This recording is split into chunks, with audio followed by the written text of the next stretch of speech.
முட்டை பொரியல் செய்வது எப்படின்னு நம்ம பார்க்கலாம் வாங்க. இப்போ வந்து சாம்பார் வெங்காயம் பச்சை மிளகாய் ரெண்டையும் நல்லா பொடிச்சு பொடிச்சு அரைஞ்சி எண்ணெய் விட்டு நல்லா வதக்குறோம். வதக்கிட்டு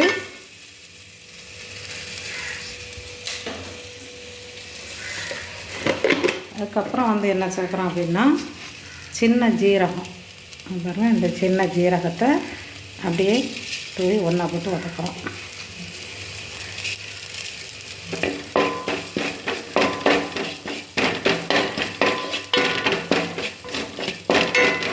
வெங்காயம் பச்சை மிளகாய் சாம்பார் வெங்காயம்லாம் என்ன பெரிய வெங்காயம் போட்டால் கொஞ்சம் இனிச்ச மாதிரி டேஸ்ட்டு வரும் முட்டை பொரியலுக்கு. அதனால் நாம் வந்து என்னதை வச்சுருக்கோம் அப்படின்னா சாம்பார் வெங்காயத்தை நல்லா சின்ன சின்னதாக கட் பண்ணி போட்டிருக்கோம். அப்புறம் வந்து 4 முட்டை எடுத்து நல்ல உப்பு போட்டு நல்லா வந்து என்ன செஞ்சுருக்கோம்னா அடித்து வச்சுக்கோம். பாருங்கள், நல்ல முட்டையை கொஞ்சம் காஷ்மீர் மிளகாத்தூள் போட்டு அப்புறம் நல்ல உப்பு போட்டு அடித்து வச்சுருக்கோம். 4 எக்கு, இது வந்து 4 முட்டை, இதை வந்து நல்லா அடித்து வச்சுருக்கோம். இப்போ அடித்து வச்ச முட்டையை வந்து வானலில் இருக்க அந்த வெங்காயம் பச்சை மிளகாய் எல்லாம் போட்டு வதக்கிறதுல நல்லா செம்பழுப்பு நேரம் வெந்த உடனே உப்பு போட்டு வதக்குறோம். அப்புறம் வந்து சின்ன ஜீரகம் ஆட் பண்ணி சேர்த்துக்கிடுதோம். சேர்த்துட்டு அப்புறம் 4 எக்கு எடுத்து அதில் வந்து எண்ணெய் அடித்து உப்பு போட்டு அடித்து கொஞ்சம் காஷ்மீர் மிளகாய்த்தூள், கொஞ்சம் மிளகு, ஒரு 5-6 மிளகு வந்து ஒன்றும் பாதியமாக தட்டி போட்டிருக்கோம்.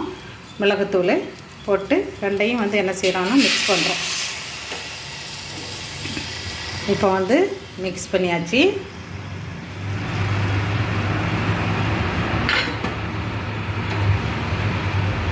இப்போ இந்த எண்ணெய் பரோன்னா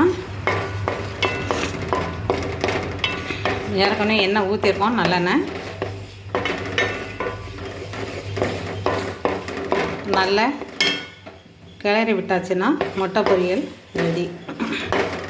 இப்போ சாப்பிட்டா நல்லா, அதாவது பழைய சாதத்துக்கும் நல்லாயிருக்கும். சூடாக சாதம் வச்சு ரசம் வச்சு அதுக்கும் இந்த பொரியலை வச்சுக்கிட்டு கூட சாப்பிட்லாம். ரொம்ப டேஸ்ட்டாகவும் இருக்கும் இந்த மெத்தடில் செய்கிறது. பச்சை மிளகாய் பொடிசாக நறுக்கி போட்டிருக்கோம். அதுக்கப்புறம் சாம்பார் வெங்காயம் போட்டு ரெண்டையும் வானலில் எண்ணெய் ஊற்றி ரெண்டையும் போட்டு நல்லா வதக்குறோம். எண்ணெயிலே நல்லா வதங்கிய பிற்பாடு ஜீரகத்தை போடுறோம். சின்ன சீரகம் அப்படின்னு சொல்லுவாங்க, அந்த சின்ன சீரகத்தை போட்டு நல்லா வதக்குறோம். அது கொஞ்சம் அந்த பச்சை வாசனை போன பிறகு நாம் வந்து என்ன செய்கிறோம், முட்டையை ஒரு 4 முட்டையை எடுத்து அதை நல்லா உடச்சி ஊற்றி அதை வந்து என்ன செய்கிறோம், நல்லா கொஞ்சம் சால்ட்டு போட்டு அதில் வந்து நல்லா சேர்த்து கலக்கிறோம். நல்லா சேர்த்து கலக்கின பிற்பாடு இதை வதக்கி வச்சதில் உப்பு போட்டு வெங்காயத்துலேயும் உப்பு போட்டிருக்கோம் ஏற்கனவே. அந்த போட்டதை அதோட இதை சேர்த்து ஆட் பண்ணுறோம். இப்போ வந்து முட்டை பொரியல் தயார். இது பழைய சாதத்துக்கும் டேஸ்ட்டாக இருக்கும். அப்போது ஃப்ரெஷ்ஷாக சாதம் வடித்து கூட சாப்பிட்லாம், ரொம்பவும் சுவையாக இருக்கும். இதை வச்சுக்கிட்டே சாப்பிட்றலாம், சைட் டிஷ் எதுவுமே தேவையில்லை, அந்த அளவுக்கு டேஸ்ட்டாக இருக்கும். இந்த மெத்தடில் நீங்கள் செஞ்சு பாருங்கள்.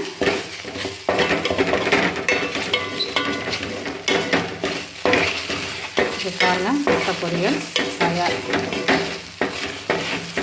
இந்த மெத்தடில் செஞ்சால் நல்லா டேஸ்ட்டாக இருக்கும்.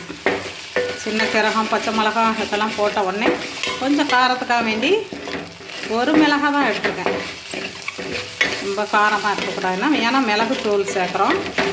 அப்புறம் வந்து காஷ்மீர் மிளகாத்தூள் கொஞ்சம் சேர்க்குறோம், சின்ன சீரகம் சேர்க்குறோம். ரெண்டுமே நல்லெண்ணெயிலே நல்லா வதக்கி எடுத்த பின்பு முட்டையை அடித்து வச்சு அதை ஒன்றா ஊற்றிக்கலாம். ரொம்ப டேஸ்ட்டாக இருக்கும்.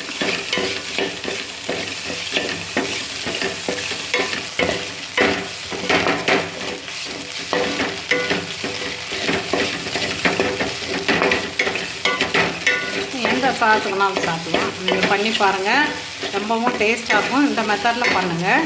எல்லோரும் ஒவ்வொரு வகையான மெத்தடில் பண்ணுவாங்க. நீங்கள் இந்த மெத்தடில் பண்ணுங்கள், ரொம்ப டேஸ்ட்டாக இருக்கும்.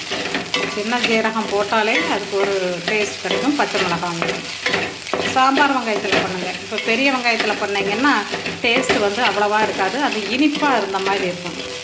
இது வந்து ரொம்ப அருமையாக இருக்கும். அதனால் வந்து டேஸ்ட்டாக நீங்களும் இதை மாதிரி பண்ணி பாருங்கள்.